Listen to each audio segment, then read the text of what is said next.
Hello, everyone. Before we dive into today's episode, I wanted to remind you that my book, Drummers on Drumming, is available now on Amazon as both a paperback and an ebook. Based on the Big Fat Five segment of this podcast, where I sit down with my favorite drummers to discuss the 5 records and stories that shaped their approach to the instrument, this book is packed with insights from the drummers who redefined how we think about the modern drum set. You can grab your copy now by checking the link in this episode's show notes or simply searching Drummers on Drumming on Amazon. So thank you for all the support, and now let's get into the show.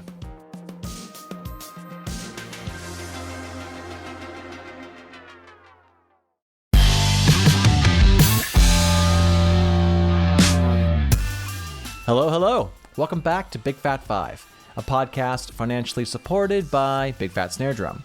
This is a short little bonus clip that was actually cut from the main episode featuring Aaron Steele for the sake of time, but in it, Aaron breaks down a few songs chosen by me from his prolific career that represent a few different portions of his life. So be sure to check out the main episode where Aaron breaks down the top influences that shaped his playing and writing style. Cheers. All right, so Aaron, I'm going to start off by playing a few songs from your career. You don't know which ones they are. I'm just going to play them, and just let me know where they take you. Okay. All right, here's the first one. Whoa.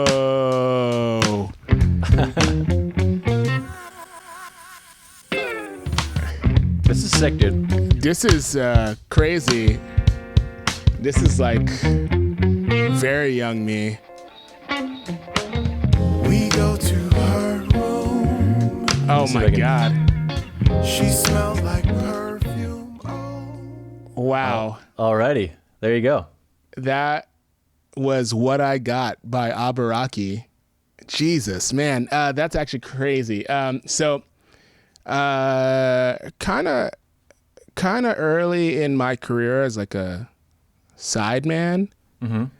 I was playing a lot with a couple people, and one of them was this guy named Aki Burmese, who is now in Lake Street Dive, who was just singing there. And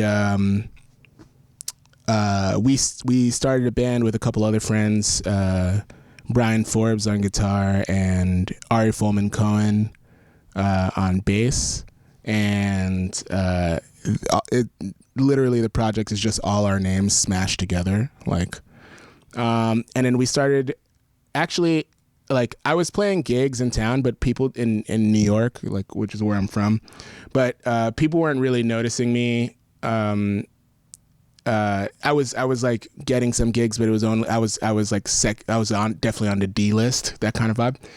And then when me and Aki and Brian and Ari started Abaraki, we got like a midnight or 1 a.m. set at Rockwood Music Hall on Monday nights, and it kind of became a residency. And we sort of like billed it as like industry night, where like people who were musicians, whatever. But what you got, we started doing that, and then from that, like, a lot of my career has kind of come. And we made a few records, and then unfortunately, like, at a certain point I left the band, but man, that takes me back. I literally haven't heard that in maybe 10 years, maybe more. You guys had some fun music videos too, or at least one that I saw. It was probably for that song Danshi. Yeah. That was that was like my very, very good friend Svet About is in that video, and she's featured on that intro. That's awesome. Man, crazy. Before that, I was in a band that probably no one will remember, but it was called Single Effect Theory. Okay, I tried to find that, but I can't. It's not, because I think you said you guys broke up before your record was released, right? Yeah, exactly. So like it didn't do anything. Like, but weirdly scene-y wise, it was a thing. Yeah, sure. But no one, I don't think anybody remembers that shit at all anymore. But that's okay. Like, that being said, but it was that, and then actually sort of before Abaraki, I was playing with a dude named Vladimir Chetkar, who is a Macedonian smooth jazz artist. And we did like a crazy tour with like Jamiroquai and Matt Bianco in Europe. It was like my first European tour. Oh, wow. So like, and that was slightly before Albaraki. And then I was also playing with, well, not a lot, but I was playing with Rachel Z for a little bit, and she was definitely more successful than Albaraki or anything like that. All right, well, number 2.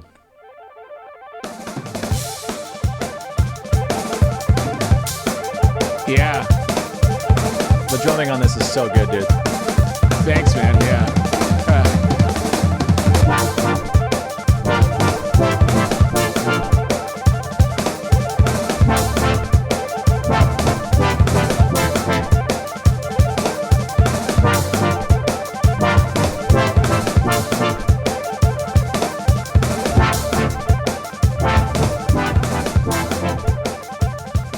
So that was Nate Mercero's Joy Technique featuring Terrence Martin.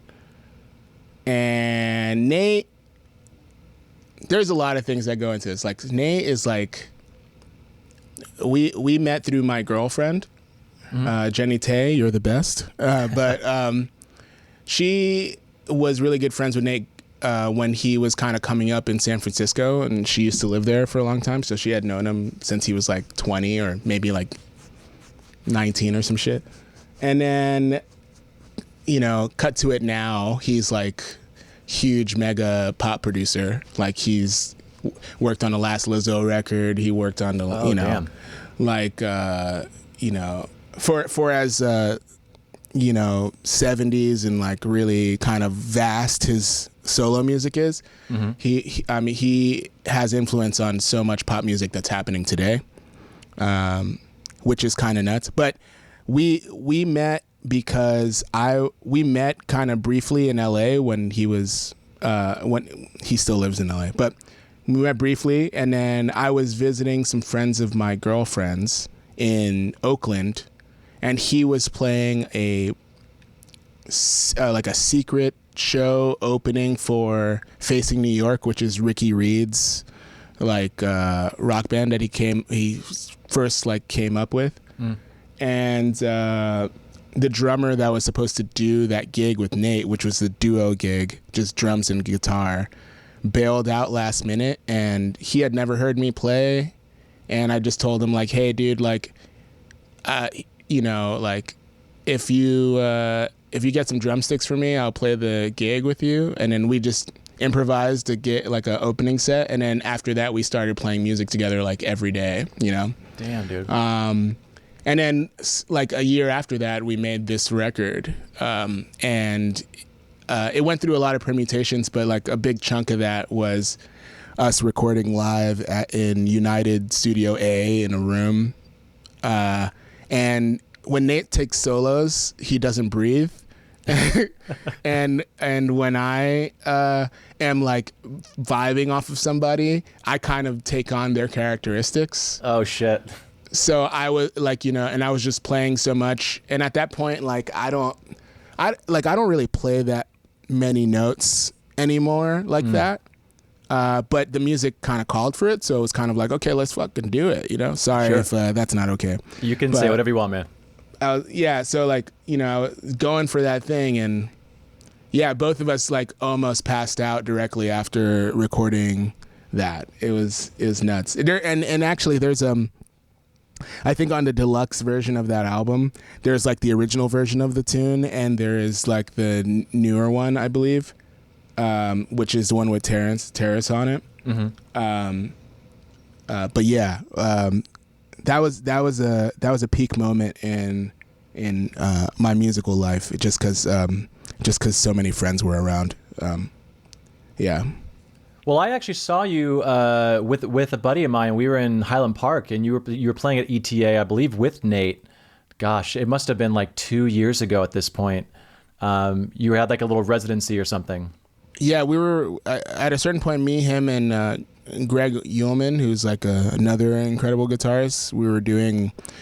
We did like 3 weeks of live recording at ETA. That was going to be an album in itself, and that's still sort of in the works in a very different way. But yeah, I mean, ETA is like home for me, and I love that place. And I just played there a lot, even without Nate, but also just a lot with Nate. But you know, dude's got to go somewhere else. So yeah. But all right, let's just go to number 3. Oh yeah.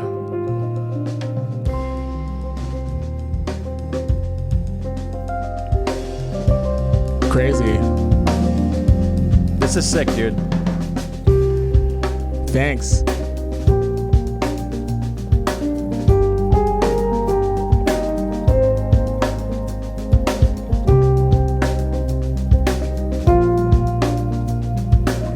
Yeah, this was a lot of fun. I love these guys a lot. Did you? Well, let's just. I want to make sure that people can hear this. So, did you record the drums at your studio? For that song, that's off the new album, isn't it? Yeah, this song came out today. Yeah, exactly. Yeah, we recorded the whole thing at my place. That's awesome.